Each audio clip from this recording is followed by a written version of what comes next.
Today we're going to take a look at the RG Nano. Let's get to it.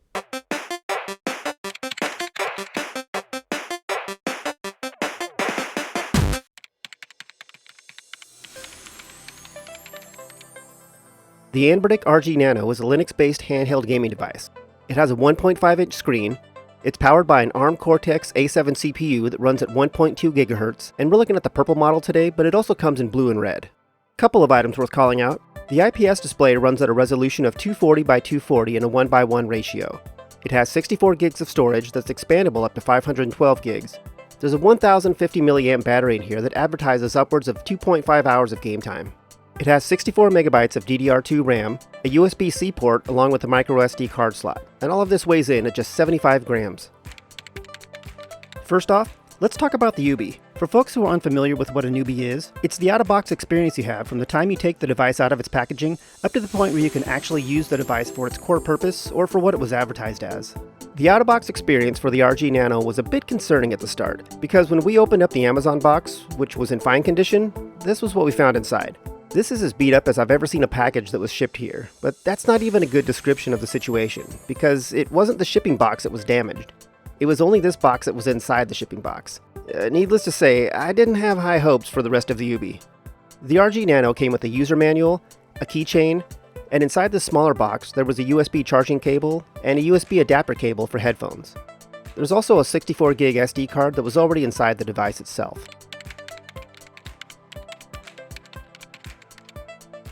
I powered the device on, and to our surprise, it fired right up and we were using the Nano in less than 2 minutes. It seemed to be entirely unaffected by the chaos of the box that it came in. The RG Nano was running an Anbernic-specific fork of a Linux-based OS called FunkyOS, which we've seen before in other tiny Linux gaming devices. By default, the RG Nano boots into a launcher called Gmenu2X. It's fairly functional, but it's not a looker. It has mid-2000 flip phone OS vibes. In this UI, the Nano feels less like a dedicated gaming device and more like a multimedia device that also plays games. There's a lot going on visually in Gmenu2X, but it's essentially 6 screens of options grouped by category. There's an application section that contains a handful of utilities like File Explorer, an emulator section that groups games by console, a game section that contains games native to the OS, a media section that has music and video players, a RetroArch section that groups games by emulator, and a settings section that lets you tweak Gmenu2X.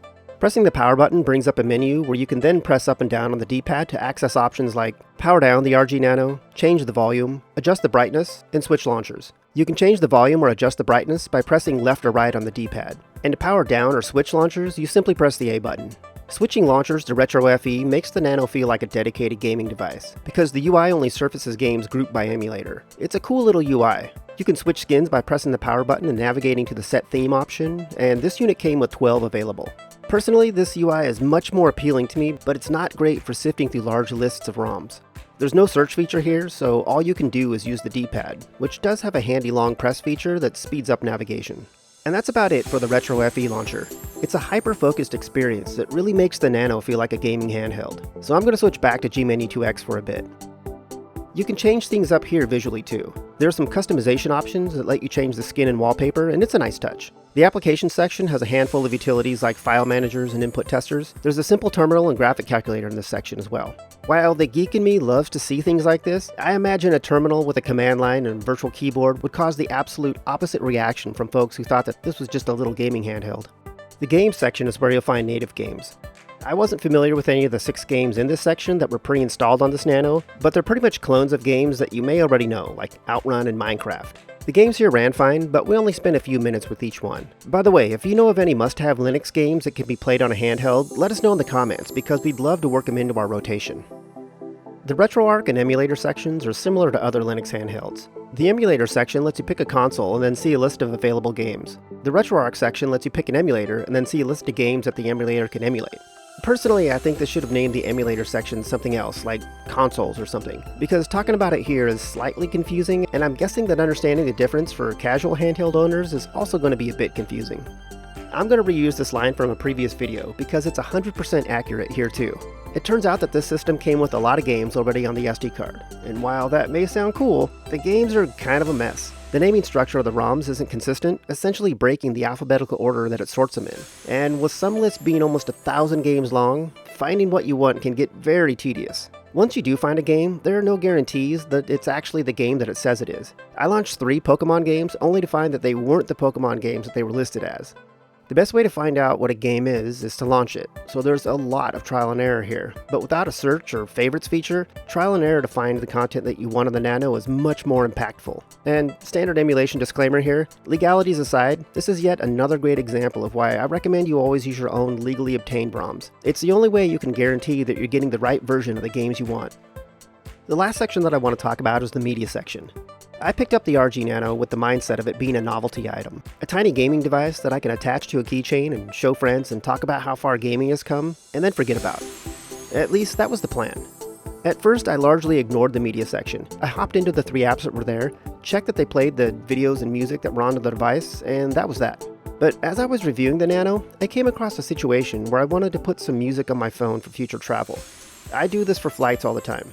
Pop songs and movies on an SD card, put the card on my phone, and then listen to those songs or watch those movies when there's no Wi-Fi. But this time around, my phone doesn't have an SD card slot. And while I can simply download tracks from Spotify, I have a couple of issues with that. First is that sometimes you have to re-authenticate your credentials to listen to downloaded music, and more than once I've been in a situation where I was out of a cell coverage area and was unable to log into the service to do that authentication because I forgot to do it before I hit the road. But the biggest issue that I have with relying on streaming services for all my music is that they don't always have the version of a song that I want to hear. So over the years I built a NAS and re-ripped my entire CD collection to FLAC files. And to this day I still buy CDs or the FLAC digital version if they're selling it and add them to this local library. I have versions of songs that I can't find on streaming services anymore. They've been replaced by remastered versions or live versions or studio versions, and for me that just doesn't hit the same as the version that's seared into my brain. I was thinking about how I wanted to get local music onto my phone, and then it occurred to me that the RG Nano, the device that I was currently reviewing, had media playing capabilities. It also came with a USB-C headphone adapter, so I plugged the RG Nano into my PC, copied over a few albums, and that was that. The music player is essentially a glorified file browser. It's not very intuitive, and it's not feature-rich by any means, but it does play music, and once you get the hang of the basics, it's fine. It does retain tracks between sessions, so if you leave the app and come back later on, you can pick up where you left off. Usage-wise, it's almost painfully basic, but in my use case, I generally queue up an album at a time and leave it at that. 10 of the 21 button combo shortcuts on the Nano are related to controlling music and video apps. It's a lot to remember, but you can get by with just the basics like start, pause, resume, and next track. At any rate, after putting a few albums on there, the Nano became less of a novelty to me and more of a dependable little travel companion. It's a guarantee that I can listen to some music while I'm 35,000 feet in the sky, assuming it's charged. Anyhow, there's a lot to be desired with its media playing capabilities, but it gets the job done.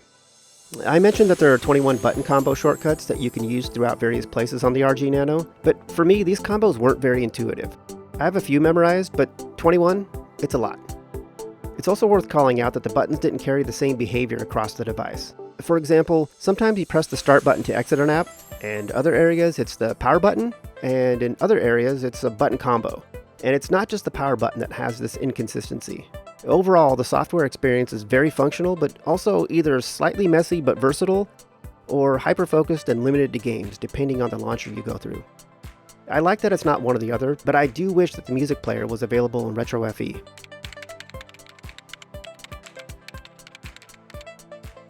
Up front, the build quality of the Nano is kind of awesome. The aluminum alloy body gives it a premium feel, and overall everything just feels so solid.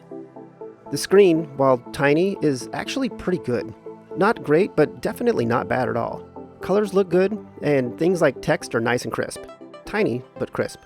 The speakers are interesting because below 60% they were almost too quiet to hear much at all, but 70 through 90% actually sound pretty good, and 100% was impressively loud but also not blown out. There's a nice feature where you can connect the RG Nano to a PC via USB-C and copy files directly to the device from your PC. You can even copy firmware updates over this way. This eliminates the need to move the SD card back and forth. They advertise up to 2.5 hours of battery life, and that's about right based on our experience. Even in gaming, we were getting upwards of 2 hours at a time. Then there's the button layout. There's not a lot that can be done about the button layout when the device is 1.5 inches wide and less than 3 inches tall and the screen takes up half the front. Things are cramped, but not so much that it's entirely unviable for gaming, at least for some games. The ABXY buttons actually have a decent amount of travel, but they're tightly packed together. Larger fingers are definitely going to have an issue in more demanding games. The start and select buttons have good feedback when pressed. They're also pretty close together, but for me, I think it's the angle that makes them almost harder to press than the ABXY buttons. The D-pad is okay, but it's so small that it's sometimes hard to gauge where your thumb actually is on it, and going too far to the right can easily result in an accidental press of the Y button. Early on I read some feedback that mentioned the D-pad feels loose, but that wasn't the case for us. The shoulder buttons are nice and clicky, but not annoyingly so. They might even feel a tad mushy if it wasn't for the clickiness. The power button is the mushiest button on the Nano, but also has a nice little click sound that goes a long way with helping you know when you fully pressed it. I'm going to state the obvious here and call out that if you hold the RG Nano with both hands like a standard size handheld, you're going to have to get creative with your fingers. Do you interlock them? Do you curl them up? I mention this because the more time I spent with it, the more I naturally started favoring one-handed use. Left-handed use to be specific. Aside from the button combos and shoulder buttons, everything is super easy to reach with just my left thumb, and this led me a little further away from thinking of the RG Nano as simply being a novelty item. Depending on the activity or game, using one hand to control the Nano kind of feels right. Playing music and videos was super easy one-handed. I mentioned earlier that button combos probably weren't viable one-handed, but I actually got pretty good at the start-select combo needed to close the music player just by using my thumb. Games were another story. Most, if not all games from the era of gaming that the RG Nano covers were designed with two-handed gameplay in mind. Games that require fast reaction times often have you moving and jumping or punching at the same time. But there are games that aren't just doable one-handed, but are 100% playable that way. Almost any main series Pokemon game falls into the 100% playable category. And for that matter, almost any turn-based RPG from this era should be fine. Games like Dr. Mario and Tetris were also very playable, though at the higher speeds were harder to handle, but still doable. Games that played like tabletop games were also good one-handers.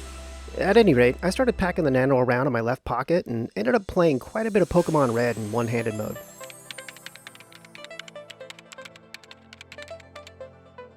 The RG Nano is capable of emulating up to PS1, but just because you can doesn't mean you should.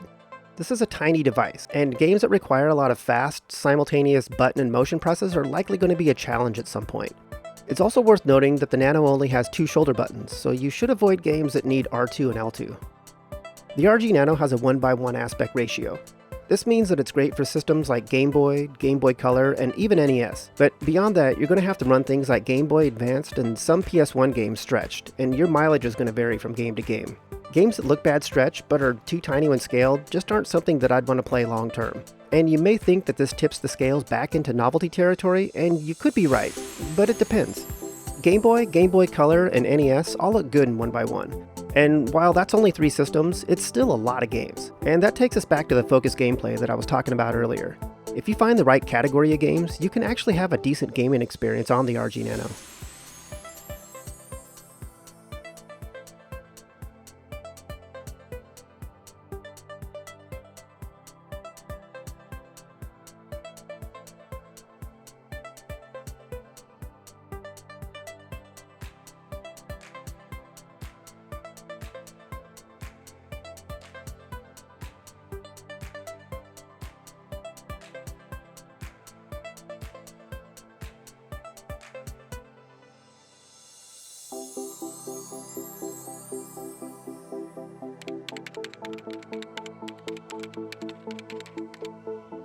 So what's missing from the RG Nano? There's no search, favorites, or recents functionality. This makes finding media cumbersome. We got around this by curating our libraries and making sure that everything has easy to locate naming.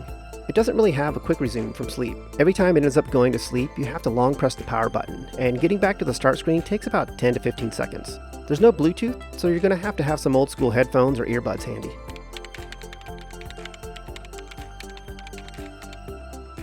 GMenu2X's default sections are kinda sorted weird. The RetroArch section should swap with the media section. I know this sounds like a nitpick, and it is, but keeping similar categories close to one another makes it easier to bounce between options. There are a lot of button combos to memorize if you want to be efficient, and they're not very intuitive as is.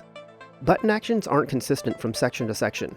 A press of the start button in one section might have a different effect in another. And it seems silly to mention this, but the size is definitely a limitation. While it can emulate up through PlayStation 1, those games were never intended for small screen play, nor were they designed for super tiny button layouts. Again, just because you can doesn't mean you should.